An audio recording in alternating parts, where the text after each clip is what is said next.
Hello students. आज के class में हम पढ़ेंगे कि कब हम एडजेक्टिव्स को बिना नाउन या प्रोनाउन के यूज कर सकते हैं। देखिए, होता क्या है कि जब भी हम किसी सेंटेंस में एडजेक्टिव का यूज करते हैं तो वो एडजेक्टिव किसी न किसी नाउन या प्रोनाउन को मॉडिफाई जरूर करता है और हम उस नाउन या प्रोनाउन को भी उस सेंटेंस में मेंशन करते हैं। मतलब ये कह सकते हैं कि भाई जब भी हम एडजेक्टिव यूज करते हैं तो वो एडजेक्टिव जिस नाउन या प्रोनाउन को जो है रेफर करता है या नाउन या प्रोनाउन की विशेषता बताता है या नाउन या प्रोनाउन के बारे में हमें एक्स्ट्रा इन्फॉर्मेशन देता है, तो फिर हम उस नाउन या प्रोनाउन को भी सेंटेंस में कहीं ना कहीं लिखते हैं। जैसे एग्जांपल देखिए, मैंने लिखा Kamal is an intelligent Kamal is an intelligent student. तो यहाँ पर मैंने एडजेक्टिव यूज किया इंटेलिजेंट, तो ये एडजेक्टिव हो गया। अब इस ये जो एडजेक्टिव है जिस नाउन को मॉडिफाई कर रहे हैं वो देखिए यहाँ पे लिखा हुआ है स्टूडेंट, ठीक है, तो ये नाउन हो गया। तो यहाँ पे हमने एडजेक्टिव यूज किया और ये एडजेक्टिव जिस नाउन के बारे में हमें बता रहा है वो नाउन इसके बाद लिखा हुआ है। एक और सेंटेंस में यहाँ पे लिखता हूँ, सोहन इज वेरी ब्रेव। अब यहाँ पर ब्रेव जो है ये एडजेक्टिव है और ये एडजेक्टिव जिस नाउन को मॉडिफाई कर रहा है या जिस नाउन के बारे में हमें एक्स्ट्रा इन्फॉर्मेशन दे रहा है वो नाउन है सोहन। तो यहाँ पर भी हमने उस नाउन को लिखा है जिस नाउन को ये एडजेक्टिव मॉडिफाई कर रहा है। तो एडजेक्टिव जो होते हैं वो शब्द होते हैं जो हमें किसी नाउन के बारे में एक्स्ट्रा इन्फॉर्मेशन देते हैं, या ये कह लीजिए कि एडजेक्टिव वो शब्द होते हैं जो किसी नाउन की विशेषता बताते हैं, उसको मॉडिफाई करते हैं। उनको हम किसी न किसी नाउन या प्रोनाउन को मॉडिफाई करने के लिए यूज करते हैं, ठीक है। और जिस नाउन या प्रोनाउन को मॉडिफाई करने के लिए उनको यूज किया जाता है वो सेंटेंस में ही हम लिखते हैं। लेकिन आज के वीडियो में मैं आपको कुछ ऐसी सिचुएशन बताऊंगा जहां पर हम एडजेक्टिव्स को अकेला यूज करते हैं। एडजेक्टिव्स को हम अकेला यूज करते हैं, उनको बिना बिना नाउन के यूज करते हैं। भले ही उनको हम नाउन बना के यूज करें लेकिन उनको हम बिना नाउन के यूज करते हैं। तो ऐसी कौन सी सिचुएशंस है, आइए उनके बारे में हम जानते हैं।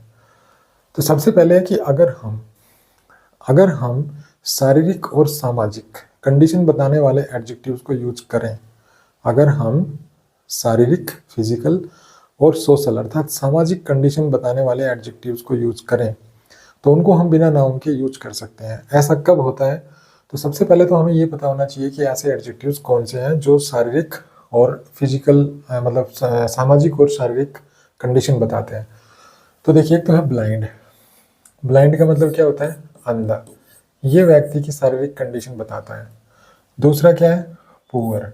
ये सामाजिक कंडीशन बताता है, ठीक है, सोशल कंडीशन बताता है। तीसरा क्या है? डीफ। डीफ क्या है? ये शारीरिक कंडीशन बताता है। उसी प्रकार से अनएम्प्लॉयड। अनएम्प्लॉयड का मतलब क्या होता है? बेरोजगार। तो ये जो अनएम्प्लॉयड है ये भी सामाजिक कंडीशन बताता है, ठीक है, सोशल कंडीशन की भाई समाज में उसका क्या असर है। तो ये चार एडजेक्टिव्स मैंने लिए यहाँ पर एग्जाम्पल के तौर पे। तो ये क्या बताता है? ये बताता है ब्लाइंड फिजिकल कंडीशन, तो पे लिख दिया मैंने। ये सोशल कंडीशन बताता है कि भाई वो गरीब है। ये फिजिकल कंडीशन बताता है, ये सोशल कंडीशन बताता है। उसके अलावा हम और भी लिख लेते हैं यहाँ पर, जैसे कि यंग। यंग ये क्या बताता है? ये शारीरिक कंडीशन बताता है। तो फिजिकल कंडीशन हो गई ना, तो ये लिख दिया मैंने। उसके बाद मैंने डिसेबल्ड लिख दिया, डिसेबल्ड। अब डिसेबल्ड का क्या मतलब होता है? अपंग। तो ये शारीरिक कंडीशन बताता है, तो ये फिजिकल कंडीशन है, यहाँ पे मैंने इसको लिख दिया, ठीक है, फिजिकल कंडीशन है ये।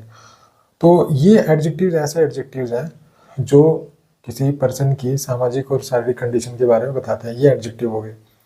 अब हम इनको बिना नाउन के यूज कब करते हैं? जब हम इनको नाउन की तरह यूज करते हैं। अगर हम इन एडजेक्टिव्स को नाउन की तरह यूज करेंगे तो हम इनको बिना नाउन के, बिना एक्स्ट्रा नाउन के इनको यूज कर सकते हैं। लेकिन यहाँ पर आपको एक चीज़ ध्यान रखनी होगी कि अगर हम इनको बिना नाउन के यूज करेंगे तो हमें इनको नाउन बनाना पड़ेगा। अब इनको नाउन कैसे बनाएंगे? इनको नाउन हम तब बनेंगे, इनको नाउन हम तब बना सकते हैं जब इनसे पहले हम डेफिनेट आर्टिकल रख दें। इनसे पहले भी दा रख दें, इससे पहले भी दा रख दें, मतलब सभी से पहले अगर हम डेफिनेट आर्टिकल यूज कर देंगे तो ये बन जाएंगे नाउन, ठीक है, ये नाउन बन जाएंगे। अब कैसे नाउन बनेंगे, देखिए यही मैंने यहाँ पे लिखे हुए हैं, ठीक है। तो इनको मैं यहाँ से हटा देता हूँ, इनकी जरूरत है नहीं। तो यहाँ पे देखिए ब्लाइंड लिखा है मैंने, ब्लाइंड से पहले द आर्टिकल लिखी है, तो द ब्लाइंड हो गया। द ब्लाइंड मतलब अंधे लोग। लेकिन अगर मैं अकेला ब्लाइंड यूज करता हूँ तो ब्लाइंड तो एडजेक्टिव होता है, इसका प्रयोग मैं किसी न किसी नाउन को मॉडिफाई करने के लिए करता हूँ। जैसे मैंने एग्जाम्पल लिखा, he is a blind person, वो एक ब्लाइंड पर्सन है। तो पर्सन तो हो गया नाउन, इस नाउन को मॉडिफाई कर रहा है ब्लाइंड, ठीक है। तो ब्लाइंड क्या हो गया, एडजेक्टिव हो गया। तो यहाँ पर ये एडजेक्टिव है, लेकिन ये एक ऐसा एडजेक्टिव है जो किसी की शारीरिक कंडीशन के बारे में बताता है। तो शारीरिक और सामाजिक कंडीशन बताने वाले जो भी वर्ड्स हैं, उनसे पहले हम डेफिनेट आर्टिकल लगाकर उनको खुद को नाउन बना सकते हैं, वो नाउन बन जाते हैं फिर। तो यहाँ पर द ब्लाइंड क्या हो गया, अंधे लोग। पुअर, पुअर से पहले द ऐड किया, यहाँ पर ये हो गया गरीब लोग। और ये जो अकेला पुअर होता है उसको मैं एडजेक्टिव की तरह यूज भी कर सकता हूँ, वैसे है तो ये एडजेक्टिव, ठीक है, ये है एडजेक्टिव सारे। जैसे he is a poor man, he is a poor man, तो मैन हो गया नाउन और इसको मॉडिफाई कर रहा है पुअर, ये पुअर वर्ड, तो पुअर क्या हो गया, एडजेक्टिव। तो अकेला तो ये एडजेक्टिव होता है, लेकिन द लगाते ही गरीब लोग, ये नाउन बन गया। इसी प्रकार से अनएम्प्लॉयड, द लगाते ही ये बन गया नाउन, इसका मतलब है बेरोजगार लोग। वैसे अनएम्प्लॉयड जो होता है वो एक एडजेक्टिव होता है। जैसे he is an unemployed person, वो एक बेरोजगार आदमी है, एक बेरोजगार पर्सन है। तो अकेला जब आप इसको यूज करेंगे तो इनको आप किसी नाउन को मॉडिफाई करने के लिए यूज कर सकते हैं, ब्लाइंड, पुअर, अनएम्प्लॉयड, ठीक है। और आगे तीन है, इनको भी आप जो है अकेला किसी नाउन को मॉडिफाई करने के लिए यूज कर सकते हैं एडजेक्टिव की तरह। लेकिन जैसे ही इनके साथ हम द लगाते हैं तो ये नाउन बन जाते हैं। द अनएम्प्लॉयड बेरोजगार लोग, द यंग युवा लोग, द डिसेबल्ड अपंग लोग, द डीफ बहरे लोग। तो इस प्रकार से ये सभी एडजेक्टिव्स होते हैं, इनको हम किसी न किसी नाउन को मॉडिफाई करवाने के लिए यूज कर सकते हैं। लेकिन जैसे ही हम इनसे पहले डेफिनेट आर्टिकल लगाते हैं ये नाउन बन जाते हैं, और ये नाउन की तरह हम यूज कर सकते हैं। जैसे नाउन को हम वर्ब का सब्जेक्ट बना सकते हैं, वर्ब का ऑब्जेक्ट बना सकते हैं। तो अब इनको हम वर्ब का सब्जेक्ट भी बना सकते हैं और ऑब्जेक्ट भी बना सकते हैं, और इनके बाद अब दूसरा कोई नाउन लिखने की हमें ज़रूरत नहीं है। जैसे यहाँ पर मैं एक एग्जाम्पल लिखता हूँ, जैसे the poor are often exploited, the poor are often exploited by the rich, the poor are often exploited by the rich। अब यहाँ पे देखिए द पुअर जो है ये यहाँ पर सब्जेक्ट है, यहाँ पर द रिच सब्जेक्ट है, और यहाँ पे आर जो है ये वर्ब है। तो जब आप इनको इस तरह से सब्जेक्ट बनाते हैं तो ये प्लूरल होते हैं, मतलब ये प्लूरल नंबर में होते हैं, और इनके बाद हम प्लूरल वर्ब का यूज करते हैं। जैसे द पुअर है, द पुअर का मतलब क्या है, गरीब लोग। गरीब लोगों को अक्सर अमीर लोगों के द्वारा शोषित किया जाता है, मतलब गरीब लोगों का अमीर लोग अक्सर शोषण करते हैं। तो यहाँ पर देखिए अमीर लोग, तो द रिच लिख दिया मैंने यहाँ पे। अब the rich man, the rich people, people लिखने की जरूरत नहीं है, हम बिना नाउन के इसको यूज कर सकते हैं हम, ठीक है। द रिच का मतलब अमीर लोग, द पुअर का मतलब गरीब लोग। तो यहाँ पर ये चीज़ भी आपको ध्यान रखनी है कि क्योंकि अब ये नाउन बन गए तो इनको आप सब्जेक्ट ऑब्जेक्ट बना सकते हैं, लेकिन जब आप इनको सब्जेक्ट बनाते हैं तो इनके बाद आपको प्लूरल वर्ब का यूज करना है। प्लूरल वर्ब इनके बाद आपको लगानी है, सिंगुलर वर्ब अगर आप लगाएंगे तो वहाँ पे गलत हो जाएगा। एग्जाम में इन पर बेस्ड बहुत बार क्वेश्चंस पूछे जाते हैं। क्वेश्चन बस सिंपल सा आता है, जैसे यहाँ पे जो वर्ब है यहाँ पे वो इज लगा देगा, the poor is often exploited by the rich. तो यहाँ पे एरर हो गया, क्योंकि ये जो नाउन है ये प्लूरल है, और ये प्लूरल है तो यहाँ पे हमें अब प्लूरल वर्ब की जरूरत पड़ेगी। तो इज यहाँ पे हम नहीं लगाएंगे, यहाँ पे हम लगाएंगे आर। तो ये चीज़ आपको यहाँ पे देखनी है। तो इन शब्दों को आपको थोड़ा ध्यान से देखना है, कहीं पर भी अगर आ जाते हैं, मतलब ब्लाइंड हो गया, poor, unemployed, young, disabled, deaf, ये जो है ये किसी पर्सन की सोशल या फिजिकल कंडीशन के बारे में बताने वाले शब्द हैं, ठीक है। और इनसे पहले जब दा लग जाता है तो ये खुद नाउन बन जाते हैं, और ये जो नाउन बनते हैं तो एक से ज़्यादा लोगों को रेफर करते हैं, ये एक पर्टिकुलर ग्रुप को रेफर करेंगे, आप ये समझ सकते हैं। ये जो द ब्लाइंड है, द ब्लाइंड का मतलब एक पर्टिकुलर ग्रुप हो गया, वो ग्रुप किसका है, अंधे लोगों का। द पुअर किसका ग्रुप हो गया, गरीब लोगों का। द अनएम्प्लॉयड किसका ग्रुप हो गया, बेरोजगार लोगों का। द यंग युवा लोगों का ग्रुप। द डिसेबल्ड अपंग लोगों का ग्रुप, और द डीफ बहरे लोगों का ग्रुप, ठीक है, तो ये चीज़ आपको यहाँ पे समझनी है। अब यहाँ पे इन एग्जाम्पल्स को देखिए, he is collecting money for the blind. अब यहाँ पे द ब्लाइंड पर्सनस लिखने की जरूरत नहीं है। अब यहाँ पे अगर आप द ब्लाइंड पर्सनस लिखते हैं या द ब्लाइंड पीपल लिखते हैं या द ब्लाइंड मैन लिखते हैं तो इनकी जरूरत नहीं है। द ब्लाइंड इसका मतलब अंधे लोग। अब यहाँ पर देखिए the unemployed are losing hope, तो यहाँ पे देखिए द अनएम्प्लॉयड लिख दिया। अब अनएम्प्लॉयड पर्सन पीपल ये लिखने की जरूरत नहीं है, मतलब अलग से को नाउन लिखने की जरूरत नहीं है। यहाँ पर द लिखते ही और ये एक ग्रुप बन गया, द अनएम्प्लॉयड मतलब बेरोजगार लोगों का ग्रुप बन गया। तो यहाँ पर इसका मीनिंग क्या हो गया, बेरोजगार लोग, बेरोजगार लोग ये बन गया। और ये बेरोजगार लोग ये समूह बनेगा, समूह बनेगा तो ये प्लूरल होगा, प्लूरल होगा जिसके बाद प्लूरल का यूज किया जाएगा। इस चीज़ को भी आपको नोट करना है। चलिए आगे बढ़ते हैं। अब यहाँ पर आपको एक इम्पोर्टेंट पॉइंट है जो हमेशा आपको याद रखना है, वो क्या है, जैसे मैंने एक एग्जाम्पल लिखा, Kamal is an intelligent, Kamal is an intelligent boy. ठीक है, मैंने एक सेंटेंस लिखा। अब यहाँ पर कमल जो है ये सब्जेक्ट है, ये यहाँ पे वर्ब है, ठीक है, और ये इंटेलिजेंट बॉय जो है ये इस लिंकिंग वर्ब का कॉम्प्लीमेंट है। तो यहाँ पर जो कमल नाउन है, जो सब्जेक्ट की जगह मैंने यूज़ किया है, ये कमल नाउन है। अब इस नाउन को तो मैं पॉजिटिव बना सकता हूँ, मैं इसके साथ अपोस्ट्रोफी और एस लगा दूंगा तो ये पॉजिटिव बन जाएगा, कमल्स। ठीक है, और मैं इस सेंटेंस को चेंज कर सकता हूँ, जैसे Kamal's brother, Kamal's brother is an intelligent boy, ये लिख दिया मैंने। तो कहने का मतलब क्या है कि हम जो नाउन्स दूसरे जो भी नाउन्स होते हैं उनको हम जो है अपोस्ट्रोफी एस लगा के पॉजिटिव बना सकते हैं। लेकिन ये जो नाउन बनाए हमने, ये जो हमने नाउन बनाए ये, इनको हम हैं तो ये नाउन, ठीक है, दा लगाते ही नाउन बन गए और ये प्लूरल को रेफर करें, मतलब ये प्लूरल है, इनके बाद हम प्लूरल भी यूज करते हैं, तो है तो ये नाउन, ठीक है, ये सभी नाउन है। और जैसे अकेला अगर हम यूज करेंगे, मैंने आपको पहले बता दिया, अकेला यूज करेंगे तो एडजेक्टिव हो जाएगा, blind, poor, unemployed, young, disabled, deaf, ये एडजेक्टिव्स हैं।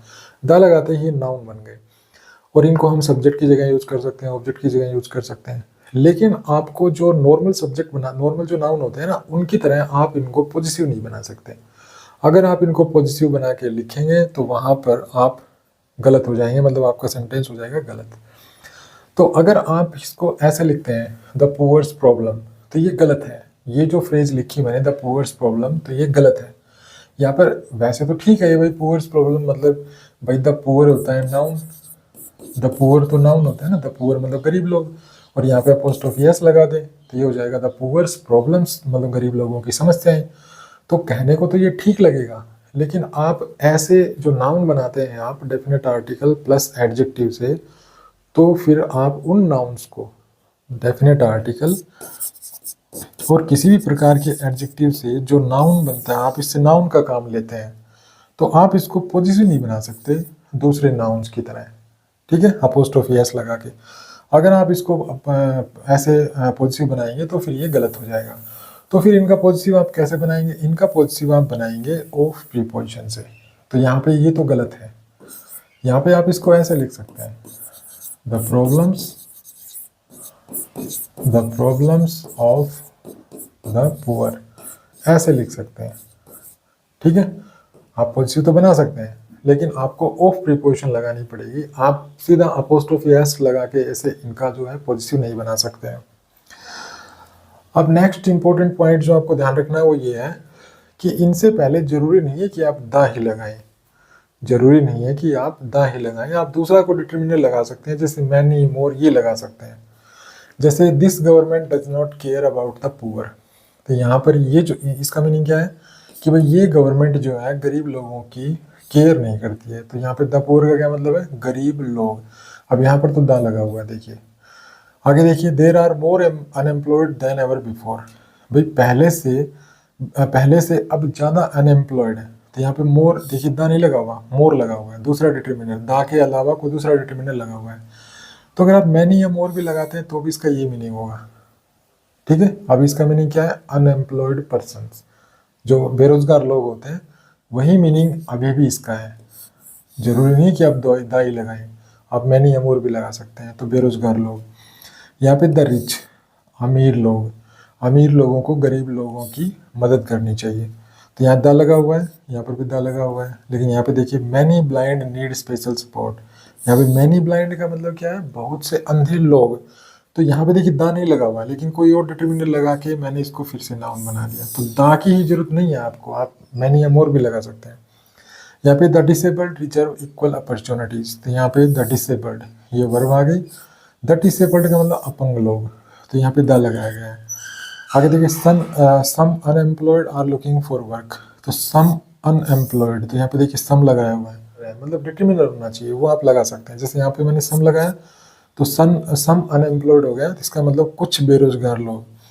यहाँ पे मोर सिक, तो यहाँ पे सिक तो एडजेक्टिव होता है, अकेला यूज करेंगे तो एडजेक्टिव होगा ये, लेकिन इससे पहले डिटर्मिनर लगा दिया तो यहाँ पे लोग बन गए। तो ये जो वर्ड्स हैं यहाँ पर, इनके साथ आप दा ही, जरूरी नहीं है कि दा ही लगाएं, आप कोई डिटर्मिनर लगा के इनको आप जो है नाउन बना सकते हैं। लेकिन इनको जो नाउन बनाएंगे आप, डिटर्मिनर लगाएंगे, तो वो डिटर्मिनर होना चाहिए जो हम काउंटेबल नाउन से पहले लगाते हैं। अनकाउंटेबल वाला डिटर्मिनर आपको नहीं लगाना है यहाँ पर, ठीक है। अब जैसे यहाँ पे आप पुअर हैं, तो पुअर के साथ आप द लगा दीजिए, काउंटेबल के साथ लगता है द। मैनी लगा दीजिए, ये भी काउंटेबल के साथ लगता है। मोर लगा दीजिए, ये भी काउंटेबल के साथ लगता है।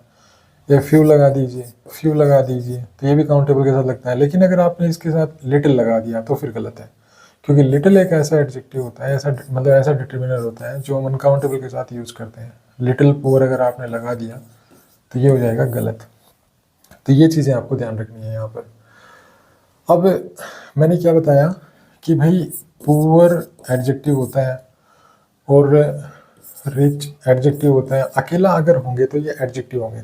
हमें इनको नाउन बनाने के लिए कोई डिटर्मिनर यूज करना होता है। फॉर एग्जांपल हमने द लगाया, देखिए अभी फिलहाल ये एडजेक्टिव है, मैं द लगाऊंगा तब ये नाउन बनेगा। रिच फिलहाल एडजेक्टिव है, द लगाऊंगा तो ये नाउन बनेगा।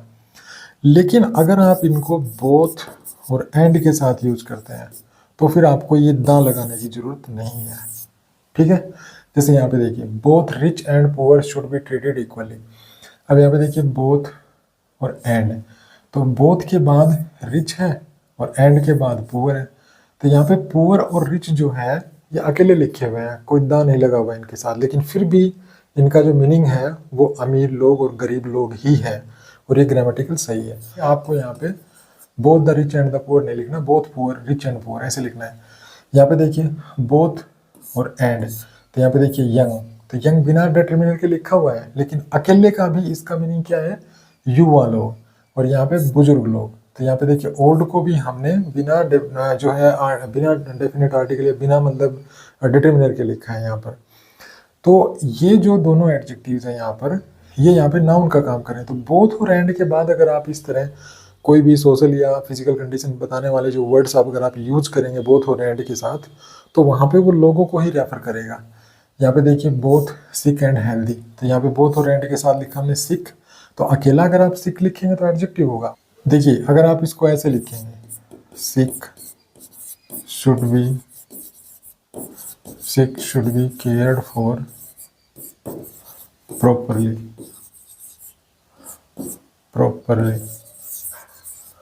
अब यहाँ पर देखिए ये वर्ब है और यहाँ पर ये मैंने सब्जेक्ट की जगह इसको यूज किया है सिक को, लेकिन ये तो एडजेक्टिव है। अब अकेले एडजेक्टिव में सब्जेक्ट नहीं बना सकता, अकेले एडजेक्टिव को मुझे इससे पहले कोई डिटर्मिनर लिखना पड़ेगा, द सिक। तो the sick should be cared for properly, अब ये सही है, ठीक है, अब ये सही है। लेकिन आप बोथ और एंड के साथ बिना मतलब डिटर्मिनर के आप एडजेक्टिव को यूज कर सकते हैं। जब बोथ और एंड के साथ इस प्रकार से आप एडजेक्टिव यूज करेंगे तो वो नाउन ही बन जाएंगे। तो ये चीज़ आपको यहाँ पे ध्यान रखनी है। नेक्स्ट है एडजेक्टिव्स ऑफ नेशनैलिटी। कुछ नेशनैलिटी बताने वाले एडजेक्टिव्स होते हैं जो SH या CH पे जाके खत्म होते हैं। जैसे इन एडजेक्टिव्स को देखिए, आयरिश, तो आयरिश का मतलब क्या होता है, आयरलैंड के लोग। तो यहाँ पे SH पे खत्म है, ये वेल्स SH पे खत्म है, इंग्लिश SH पे खत्म है, ब्रिटिश SH पे खत्म है, स्पेनिश SH पे खत्म है, डच CH पे खत्म है, फ्रेंच और CH पे खत्म है। ये सारे शब्द जो हैं ये एडजेक्टिव्स होते हैं और ये नेशनलिटी बताने वाले एडजेक्टिव्स होते हैं। इनको हम बिना किसी नाउन के यूज कर सकते हैं, लेकिन इनसे पहले भी हमें जो है डेफिनेट आर्टिकल लगानी पड़ेगी, द लगाना पड़ेगा। कैसे? तो सबसे पहले तो इनका मीनिंग समझ लेते हैं। अगर हम इंग्लिश से पहले द लगाएंगे तो ये हो जाएगा इंग्लैंड के लोग। ध्यान रखना है इसको, ये चीज़ें आपको समझनी है। द आयरिश अगर हम कहेंगे तो ये हो जाएगा आयरलैंड के लोग। उसके बाद द वेल्स अगर हम कहेंगे तो वेल्स के लोग, द स्कॉटिश स्कॉटलैंड के लोग, द स्पेनिश स्पेन के लोग, द डच डच के लोग, और द फ्रेंच फ्रेंच के लोग, मतलब फ्रांस के लोग। अगर हम इनको अकेला लिखेंगे तो ये एडजेक्टिव्स होंगे, ठीक है। जैसे इंग्लिश पीपल, अगर हम इनको अकेला लिखेंगे इंग्लिश पीपल तो ये पीपल नाउन हो गया और ये इसका मॉडिफायर होगा, मतलब ये एडजेक्टिव का काम करेगा। उसी प्रकार से स्कॉटिश गवर्नमेंट, ठीक है, स्कॉटिश गवर्नमेंट, या फ्रेंच गवर्नमेंट में लिख लेता हूँ, फ्रेंच गवर्नमेंट, फ्रेंच गवर्नमेंट। अब यहाँ पे गवर्नमेंट नाउन हो गया, इससे पहले देखिए ये एडजेक्टिव बना। फ्रेंच अकेला मैंने लिखा था नहीं है इनके साथ, तो ये एडजेक्टिव है। तो ये एडजेक्टिव होते हैं अकेले, लेकिन इनसे पहले अगर आप डेफिनेट आर्टिकल लगा देते हैं तो ये यहाँ रहने वाले लोगों को रेफर करने लग जाते हैं। जैसे इंग्लिश, तो द इंग्लिश हो गए इंग्लैंड के लोग, द आयरिश आयरलैंड के लोग। इसी प्रकार से वेल्स, स्कॉटिश, स्पेनिश, डच और फ्रेंच। इनसे पहले भी जब आप आर्टिकल लगा देंगे तो यहाँ के लोग बन जाएंगे। तो इस प्रकार से ये होते तो एडजेक्टिव है, लेकिन इनसे पहले भी आप डेफिनेट आर्टिकल लगा के इनको भी आप बिना नाउन के यूज कर सकते हैं। अब इनके बारे में भी आपको एक चीज़ ध्यान रखनी है कि जब हम इनको दा लगा के यूज करते हैं तो ये बहुवचन होते हैं, मतलब ये प्लूरल होते हैं। क्या होते हैं? ये प्लूरल होते हैं। जैसे the English like T, the English subject है तो यहाँ पे देखिए वर्ब भी प्लूरल है, क्योंकि ये सब्जेक्ट यहाँ पे प्लूरल है। द आयरिश लव म्यूजिक, तो यहाँ पे सब्जेक्ट है द आयरिश, इसका मतलब आयरलैंड के लोग, तो यहाँ पे वर्ब भी देखिए प्लूरल है। द वेल्स सब्जेक्ट बना है, सब्जेक्ट के अकॉर्डिंग वर्ब प्लूरल है। स्कॉटिश सब्जेक्ट है, प्लूरल है, तो वर्ब भी प्लूरल है। यहाँ पे देखिए द ब्रिटिश सब्जेक्ट है और ये प्लूरल हो गया, तो वर्ब भी यहाँ पे देखिए प्लूरल है। द स्पेनिश डांस वेल, तो यहाँ पे द स्पेनिश सब्जेक्ट है, ये प्लूरल है, तो वर्ब भी प्लूरल है। द डच राइड बाइसिकल्स, तो डच जो है ये प्लूरल है, क्योंकि ये सब्जेक्ट बना है। किसे सब्जेक्ट बनाया? एक एडजेक्टिव से, वो एडजेक्टिव नेशनलिटी बताने वाला है और उसके साथ हमने द ऐड करके इसको सब्जेक्ट बना दिया है। लेकिन ये एक से ज़्यादा लोगों को रेफर करेगा, डच के सभी लोगों को, तो क्योंकि ये प्लूरल है तो वर्ब भी प्लूरल है। नेक्स्ट देखिए द फ्रेंच सब्जेक्ट है यहाँ पे सेंटेंस का, तो इस सेंटेंस के सब्जेक्ट के अकॉर्डिंग वर्ब भी प्लूरल है, क्योंकि ये द फ्रेंच जो है ये एक नेशनलिटी बताने वाला शब्द है और इससे पहले द हमने ऐड करके इसको सब्जेक्ट बनाया है। तो ऐसे अगर आप इन शब्दों को, किन शब्दों को, पहले तो आपको ये समझना है कि कुछ नेशनलिटी बताने वाले शब्द होते हैं जिनके लास्ट में सी एच और एस एच आता है। अब वो शब्द मैंने कौन कौन से थे वो मैंने आपको बताए थे कि भाई ये शब्द है वो, ठीक है, ये शब्द हैं, ये शब्द हैं जो नेशनलिटी बताने वाले हैं और जिनके लास्ट में एस एच और सी एच लिखा हुआ है। अब ये होते तो एडजेक्टिव है, इनको आप एडजेक्टिव की तरह पे यूज करते हैं। जैसे मैंने आपको बताया ब्रिटिश गवर्नमेंट, स्पेनिश गवर्नमेंट, ठीक है, और आयरिश प्लेयर, फ्रेंच प्लेयर, इस प्रकार से इनको एडजेक्टिव की तरह हम यूज करते हैं। लेकिन अगर इनको हम बिना नाउन के यूज कर सकते हैं अगर हम इनसे पहले दा लगा दें, तो दा लगा देंगे इनसे पहले तो ये नाउन बन जाएंगे और ये एक से ज़्यादा लोगों को रेफर करेंगे। तो जब इनको सब्जेक्ट बनाएंगे तो क्योंकि ये प्लूरल होंगे तो सब्जेक्ट बनाएंगे तो जो वर्ब है वो नए सब्जेक्ट के अकॉर्डिंग यूज होगी। तो क्योंकि ये प्लूरल होंगे तो वर्ब भी आपको प्लूरल यूज करनी है। और यहाँ पर ये सभी प्लूरल जो सब्जेक्ट है इनके अकॉर्डिंग प्लूरल का आपको यूज यहाँ पे दिखाई दे रहा होगा। अगर आप इनसे एक पर्सन को रेफर करना चाहते हैं, सिर्फ एक ही पर्सन को रेफर करना चाहते हैं, तो फिर आपको मैन यूज करना होगा, ठीक है, मैन या वुमेन यूज करना होगा। जैसे अगर आप फ्रेंच लिखना चाहते हैं, जैसे किसी फ्रांसीसी आदमी को रेफर करना चाहते हैं, तो आपको लिखना होगा फ्रेंच मैन। अगर एक ही आदमी को, देखिए द फ्रेंच लिखेंगे तो एक सभी फ्रांस के लोग आ गए। अगर आप ये लिखेंगे, इसको सारे को मिटा देता हूँ, अगर ऐसे लिखेंगे द फ्रेंच तो ये क्या हो गया? फ्रांसीसी लोग। लेकिन हमें सिर्फ एक फ्रांसीसी पर्सन को रेफर करना है, तो क्या लिखूंगा? ए फ्रेंच मैन, ए फ्रेंच मैन। अगर मुझे वुमेन रेफर करनी है, किसी औरत के बारे में बताना है, तो ए फ्रेंच वुमेन, ए फ्रेंच वुमेन। ये आपको इस तरह से यूज करना है। तो ये तो प्लूरल होते हैं, ये प्लूरल है। अगर ये प्लूरल है, मान लीजिए द इंग्लिश प्लूरल है, तो इसको ये सभी इंग्लैंड के सभी लोग हो गए। लेकिन अब मुझे एक इंग्लैंड के एक पर्सन के बारे में बताना है, तो मैं क्या लिखूंगा, एन इंग्लिश मैन। मतलब इंग्लिश के साथ मुझे मैन या वुमेन यहाँ पे ऐड करना होगा। ये चीज़ आपको यहाँ पे समझनी है। चलिए आगे बढ़ते हैं। अभी तक हमने देखा कि भाई जो एडजेक्टिव्स होते हैं, एडजेक्टिव जो होते हैं उनसे पहले अगर हम दा लगा देते हैं तो ये नाउन बन जाता है, और ये जो नाउन बनेगा ये प्लूरल होता है। अभी तक हमने ये पढ़ा है। और ये अगर ये प्लूरल नाउन, मतलब ये नाउन अगर सब्जेक्ट होता है तो जो वर्ब होती है उसके बाद वो वर्ब भी प्लूरल ही होती है। अभी तक हमने ये पढ़ा है, लेकिन ऐसा हमेशा नहीं होता है।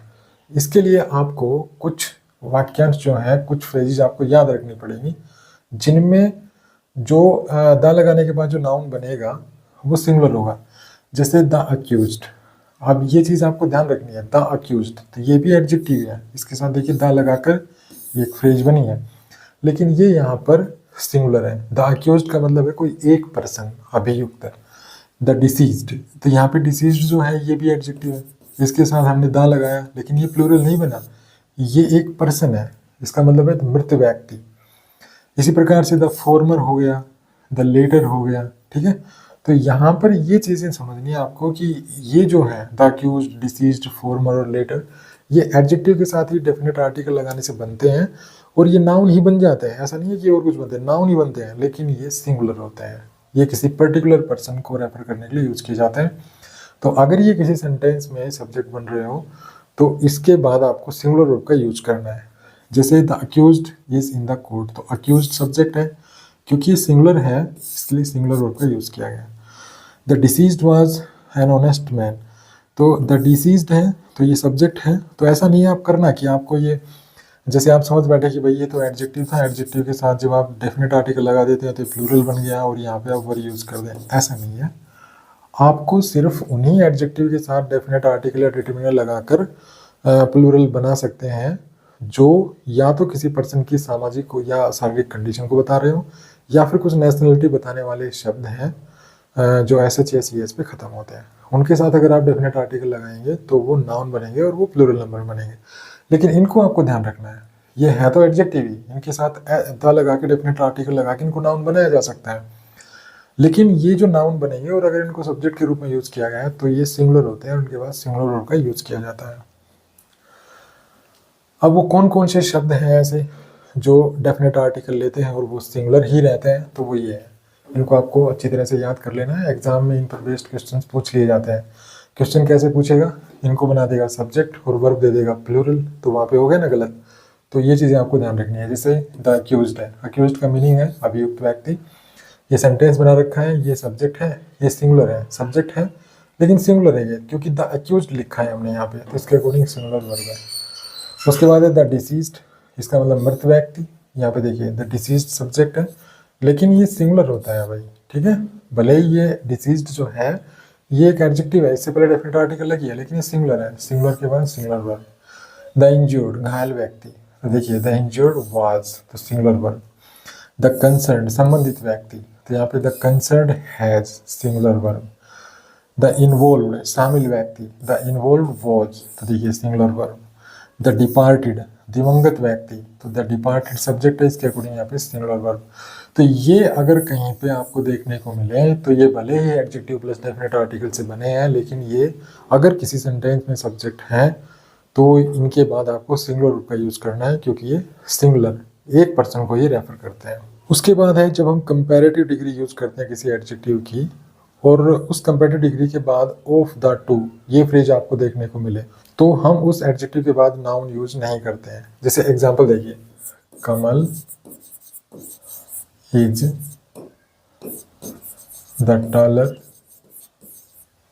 कमल is the taller of the two. Kamal उन दोनों में लंबा है, तो यहाँ पे देखिए of the two phrase use की, और इससे पहले देखिए कंपैरेटिव डिग्री है एडजेक्टिव की, टॉल की कंपैरेटिव डिग्री है। तो यहाँ पर इस एडजेक्टिव के बाद देखिए कोई नाउन नहीं है, ठीक है। तो इस तरह से आप एडजेक्टिव के बाद नाउन ड्रॉप, यहाँ पर हम एडजेक्टिव के बाद नाउन ड्रॉप करते हैं। उसके बाद कई बार क्या होता है कि हम सुपरलेटिव डिग्री के बाद भी एडजेक्टिव को ड्रॉप करके चलते हैं। जैसे एग्जांपल देखिए, this shop is the cheapest, this shop is the cheapest in the market, in the market. अब यहाँ पर क्या है देखिए, ये चीपेस्ट है, सुपरलेटिव डिग्री एडजेक्टिव की, इससे पहले द लिखा हुआ है। जब भी हम एडजेक्टिव की सुपरलेटिव डिग्री यूज करते हैं तो उससे पहले हम डेफिनेट आर्टिकल लगाते हैं। इसके बाद भी देखिए कोई नाउन हमने यूज नहीं किया है, लेकिन ऐसा हम तब करते हैं जब चीपेस्ट के बाद जो अंडरस्टूड नाउन है वो, मतलब चीपेस्ट जो एडजेक्टिव है जिस नाउन के लिए यूज हुआ है वो नाउन पहले मेंशन हो चुका है। तो यहाँ पे जाहिर सी बात है, आप समझ रहे होंगे चीपेस्ट जो एडजेक्टिव है किसके लिए यूज हुआ है, शॉप के लिए।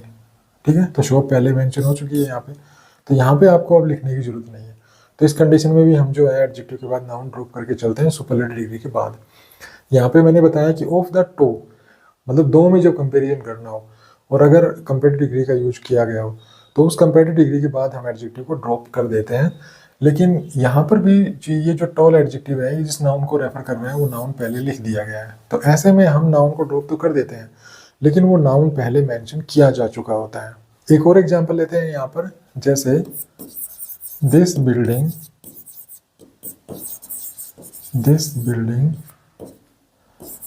is the tallest,